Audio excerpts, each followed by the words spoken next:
Dear listeners, a new day and a new story to discuss. Today, I'm going to tell you a story that interests me. Listen and write down what you think about this situation. I'm interested in your opinions. Hello, everyone. I start, my voice wavering with a cocktail of fear and disbelief.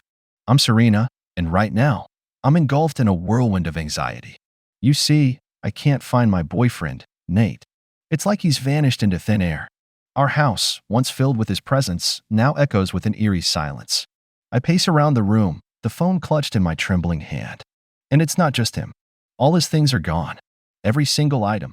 When I say everything, I mean it. From his clothes hanging in the closet to the coffee mug he left on the kitchen counter last night. It's all disappeared.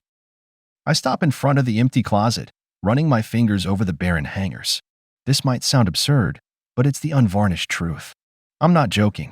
Where could he be? It's like a puzzle missing its most crucial piece. Taking a deep breath, I try to steady my quivering voice. I'm grappling with this distress, unable to fathom how one begins to explain their partner's sudden, unexplained disappearance. I'm hesitant to call him missing just yet, but the circumstances, they're just so bizarre, so bewildering. I sit down on the edge of our bed, the same bed we shared until just yesterday. Could I be responsible for this? In some way. I mutter, more to myself than anyone else. Let me try to unravel this mystery for you. Maybe for myself too. I glance around our once shared bedroom, my eyes lingering on the spaces once occupied by his belongings. Nate and I, we've been together for about 2 years. It all started with a massage session. I'm a massage therapist, by the way. That's how we met. It was an instant connection, intense and undeniable. I chuckle dryly, a shadow of a smile flickering on my lips. Nate, he's an accountant. A real numbers guy, dedicated to his job. We got so close, so quickly, that moving in together seemed like the most natural step in the world. I stand up, walking over to the window, gazing out but not really seeing anything. But the apartment, it was more expensive than my old place. I remember expressing my concerns to Nate. I mean, I make a decent living, but not like an accountant, right? Yet, he was so insistent, so convincing. I turned back to the room, my arms wrapped around myself. We split everything down the middle. Nate's not the kind to let anyone take the financial burden alone, especially not a woman. He's thrifty, sure, but I always saw it as being financially sensible. I pause, a sigh escaping my lips. But back to the main issue, his sudden disappearance. It's like a bizarre riddle I can't solve. I spent the entire night tossing and turning, trying to piece together what went wrong, why he would leave without a trace, without a word. I lean against the wall, my mind racing with thoughts. Was it something I did or didn't do? But no, I refuse to believe Nate discovered the one mistake I made. It was just once, a fleeting moment of indiscretion. He couldn't have known, right? I glance at the phone again, contemplating calling him one more time. I tried reaching out to him, but he's blocked me. Everywhere. Why would he do that unless? No, I can't go down that path of thinking. It's too painful, too raw. I take a deep breath, steadying myself. So here I am, reaching out to you all. Maybe someone out there can make sense of this, help me understand why the man I love, the man I shared my life with, would disappear without a trace, leaving me in this unbearable state of uncertainty and dread. I end the recording, my heart heavy with unspoken fears and unshed tears. Where are you, Nate? I whisper to the empty room, the question hanging in the air, unanswered. I lean back in my chair, the camera lens focusing on my face as I prepare to delve into the past. Let me take you back to where it all began. I start, my voice tinged with nostalgia. Our story, mine and Nate's, it's like something out of a movie. A little unconventional, but undeniably real. I close my eyes for a moment, recalling our first encounter. It was 2 years ago. I was working at the spa, just a regular day of soothing aches and pains. Then Nate walked in. He was just another client, or so I thought. I chuckle softly. I remember he had this awkwardness about him, like he wasn't sure if he should be there. I'm Nate, he said, his voice unsure. I'm here for a massage. Heard it's a good stress reliever. I smiled, telling him he came to the right place. The moment my hands started working on his tense muscles, there was this energy. It's hard to explain. We didn't talk much during that first session, but the silence wasn't uncomfortable. It was like we were communicating without words. I opened my eyes, staring into the camera. After that, he started coming in regularly. It wasn't long before our conversations grew beyond the usual small talk. We discovered shared interests, similar taste in music, movies. It was surprising how much we had in common. One day, after a particularly long session, he lingered. "You're really good at this," he said, a genuine smile on his face. "Thanks, Nate," I replied, feeling a blush creep up my cheeks. That's when he asked me out. Not in a smooth way, mind you. It was awkward, endearing. I mimicked Nate's voice, slightly stammering. "Would you, maybe want to grab dinner sometime? Not as a client, I mean. Just, us." I laughed, said yes. That dinner was the start of everything. I leaned forward, resting my elbows on my knees. Moving in together was Nate's idea. He found this apartment, slightly above what I would have chosen, but he insisted. "It's perfect for us," he said with such conviction. I remember touring the place. Nate's excitement was infectious. We had this conversation about the rent. "We'll split everything 50-50, he insisted. "It's only fair." And that's how we did it. Equally sharing every expense, every bill. It felt like a partnership, I sigh, a hint of sadness in my voice. Things were good, really good. We settled into this comfortable routine, like pieces of a puzzle fitting perfectly. But I guess even the most perfect puzzles can have a piece that just doesn't quite fit. I glance away from the camera, lost in thought. Our story wasn't just about love. It was about learning, growing, facing challenges together. And we had our fair share of those. I just never imagined one of those challenges would be this. I returned my gaze to the lens, my expression more serious. So that's our story, or at least the beginning of it. Two people, unexpectedly finding each other, building a life together. And then, one day, one of them just disappears. I turn off the camera, the last words echoing in the now silent room. "But why, Nate? Why did you leave?" The camera blinks to life once more, capturing my anxious expression. Let's dive into the heart of this bizarre drama. I begin, a tremor in my voice. The day Nate disappeared started like any other, but by nightfall, my world had turned upside down. I paced back and forth, the memories flooding back. It was a Wednesday. I remember because Wednesdays are my early days at the spa. I usually get home by 4 p.m., and Nate's not back until 7. That day, I planned to surprise him with his favorite, spaghetti carbonara. I pause, a frown creasing my forehead. I walked in, expecting the usual quiet of an empty house. But something felt off. It's hard to describe, like a sixth sense telling me that things weren't as they should be. I gesture helplessly. I called out, "Nate? You home early?" No response. I shrugged it off, thinking maybe he stepped out. But as I moved through the apartment, a chilling realization dawned on me. I swallow hard. His shoes weren't by the door. His jacket wasn't on the hook. The little things, things he uses every day. Gone. I sit down heavily on the couch. I thought maybe he's organizing, cleaning up. Nate's particular about things like that. So, I went to the bedroom. And that's when my heart sank. I run a hand through my hair, visibly shaken. The closet door was ajar. I pushed it open, and it was empty. His side of the closet, completely bare. I couldn't believe it. "Nate." I called again, my voice barely a whisper. Silence. I stand up, my movements erratic. I check the bathroom, the living room, even the small balcony we have. Nothing. No note, no message, no clue. It was as if he'd just evaporated. I grabbed my phone, holding it up. I tried calling him. It rang and rang, then went a voicemail. I left a message. "Nate, where are you? What's going on?"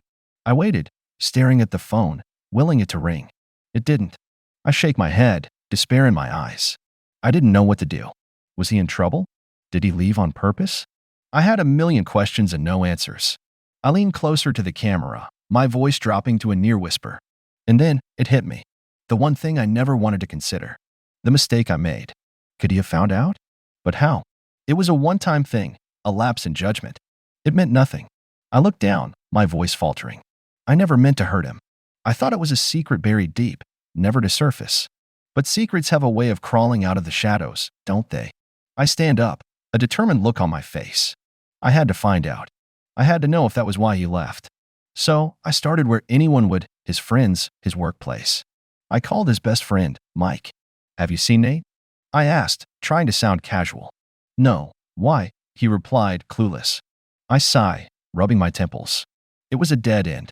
Work was the same. "Nate's on leave," they said. No one knew anything. Or at least, they weren't saying. I looked directly into the camera, my eyes pleading. So here I am, reaching out to you all. If you've seen Nate, if you know anything, Please tell me. I need to find him. I need to know why he left. The camera clicks off, leaving me alone with my thoughts and fears, the silence more profound than ever. Nate, where are you? I whisper into the void. I switch on the camera again, my face a mask of turmoil. I've been keeping something from everyone. I begin, my voice a mixture of guilt and fear. It's about that one mistake I mentioned, the one I thought would never come to light. I take a deep breath, steeling myself. It happened about 3 months ago. Nate had been working late a lot, and I was feeling lonely, neglected. That's no excuse, but that's how it was. I glanced down, fidgeting with my hands. There's this guy, Mark, who comes to the spot regularly. Charming, attractive, the kind of guy who always has a smile and a compliment ready. We become friendly. I look up, pain evident in my eyes. One evening, he stayed back after his appointment. We were just talking, laughing. Then he said something that caught me off guard. "You're too beautiful to be so lonely," he told me. I shake my head, as if trying to dispel the memory. I should have stopped it there. I should have told him I had a boyfriend. But I didn't. I let it continue. And one thing led to another. I pause, the words catching in my throat. We ended up at his place. I know it was wrong. I regretted it the moment it happened. It was a mistake, a huge mistake. I clenched my fists, my voice rising slightly. The next day, I felt sick to my stomach. Guilty, ashamed. I decided to bury it, to forget it ever happened. I couldn't bear the thought of hurting Nate, of ruining what we had over one stupid night. I leaned closer to the camera. But now, with Nate gone, I can't help but wonder. Did he find out? Did Mark say something? Was this why Nate left? I stand up, starting to pace. I had to know. So, I went to see Mark. I confronted him. "Did you tell Nate about us?" I demanded. His face went pale, and he stammered, "No, Serena, I swear. It was just between us." I stopped, running a hand through my hair. I believed him. Mark isn't the type to stir trouble. But if he didn't tell Nate, then who did? Or did Nate somehow figure it out on his own? I sit down again, a look of desperation on my face. I had one more card to play. Nate's sister, Emily. She's always been nosy, always prying into our business. If anyone knew something, it would be her. I mimic the phone call, my voice tense. "Emily, it's Serena. Have you seen Nate? Do you know why he left?" There was a pause. Then she said, "Serena, Nate knows. He found out about your affair." I closed my eyes, the confirmation hitting me like a physical blow. So, he did know. My worst fears confirmed. But how? How did he find out? Emily wouldn't say more. She just hung up. I opened my eyes, looking directly into the camera. So there it is. My confession. The secret I thought I'd buried came back to haunt me. And now, Nate's gone, and I don't know if he's ever coming back. I switch off the camera, sinking into the couch, the weight of my confession and the uncertainty of Nate's whereabouts enveloping me in a shroud of despair. "Nate, I'm so sorry," I whisper, but the empty apartment offers no forgiveness, only silence. With a heavy heart, I power up the camera again. I knew what I had to do next. I begin, my voice laced with resolve. It was time to confront Nate, to face him and the truth, whatever that might be. My hands tremble slightly as I recount my plan. I remembered Nate once mentioning a quiet park where he liked to clear his head. I thought, maybe, just maybe, he'd be there. So, I went, my heart pounding with every step. The park was bathed in the soft glow of the evening sun as I arrived. "Nate," I called out, my voice echoing among the trees. No answer. I moved further in, my eyes scanning the area. Then, I saw him, sitting on a bench, staring blankly at the pond. "Nate." I rushed over, a mix of relief and fear coursing through me. He turned, his expression unreadable. "Nate, we need to talk," I said, my voice trembling. He looked at me, his eyes cold. "What is there to talk about, Serena? You've said enough, haven't you?" I flinched, his words cutting deep. "I made a mistake, Nate. It was stupid and meaningless. But I love you. I never meant to hurt you." He stood up, his anger palpable. "Meaningless? You call betraying our relationship meaningless?" His voice rose, attracting the attention of a few passers-by. "I'm sorry, Nate. I truly am. But we can get past this, can't we?" I pleaded, desperation creeping into my voice. He shook his head, a bitter laugh escaping him. "Get past this? How, Serena? How do you expect me to just forget and move on?" I reached out to him, but he stepped back. "I don't know, Nate, but I'm willing to do whatever it takes. Please, don't let this be the end of us." Nate's expression softened momentarily, then hardened again. You don't get it, do you? It's not just about the cheating. It's the trust, Serena. You broke it. And I don't know if it can ever be repaired. I felt tears welling up in my eyes. I know I messed up, Nate. But isn't our love worth fighting for? Aren't I worth a second chance? He sighed, running his hand through his hair. I don't know, Serena. I just don't know. He turned away, looking out over the pond again. Nate, please, I said, my voice barely above a whisper. Don't walk away from us. Not like this. He stood there, silent, his back to me. I waited, every second stretching into an eternity. Finally, he spoke, his voice low. I need time, Serena. Time to think, to figure things out. With those words, he walked away, leaving me standing there, alone and uncertain. I watched him go, a sense of finality settling over me. I turned off the camera, the lens capturing my tear-streaked face as I whispered, What have I done? The park, once a place of tranquility, now echoed with the remnants of our confrontation, a stark reminder of the fragile nature of love and trust. I start the camera again, my face weary and lined with the weight of recent events. After the confrontation with Nate at the park, everything seemed to spiral out of control. I began, my voice a mere shadow of its former self. The fallout of my actions was more devastating than I could have ever imagined. I run a hand through my hair, a gesture of stress and confusion. The days following our encounter were the longest of my life. Nate was gone, and I was left in the emptiness of our shared apartment, each room a haunting reminder of what we had and what I had lost. I looked directly into the camera, my eyes filled with pain. I couldn't eat, couldn't sleep. The silence of the apartment was deafening. I kept replaying our conversation in the park, his words echoing in my mind. I need time. But time for what? To forgive? To forget? Or to move on without me? I shake my head, a tear slipping down my cheek. I tried reaching out to him again, but my calls went unanswered, my text ignored. It was like reaching into a void, hoping for a lifeline that never came. I stand up, pacing the room. I needed to do something, anything. So I decided to visit Nate's workplace. Maybe someone there had heard from him. Maybe they could tell me something, anything. The scene shifts as I recount my visit to Nate's office. I walked in, trying to appear calm, but my heart was racing. I'm looking for Nate, I told the receptionist. Her expression shifted, a mix of pity and discomfort. I'm sorry, he's on indefinite leave, she said. I lean against the wall, the memory vivid and painful. I must have looked desperate because she added softly, maybe try reaching out to his family? But I couldn't. Not after what happened last time, not after Emily's harsh words. I sit down again, my hands clasped tightly. With nowhere else to turn, I went to our favorite coffee shop, a place where Nate and I had shared so many moments.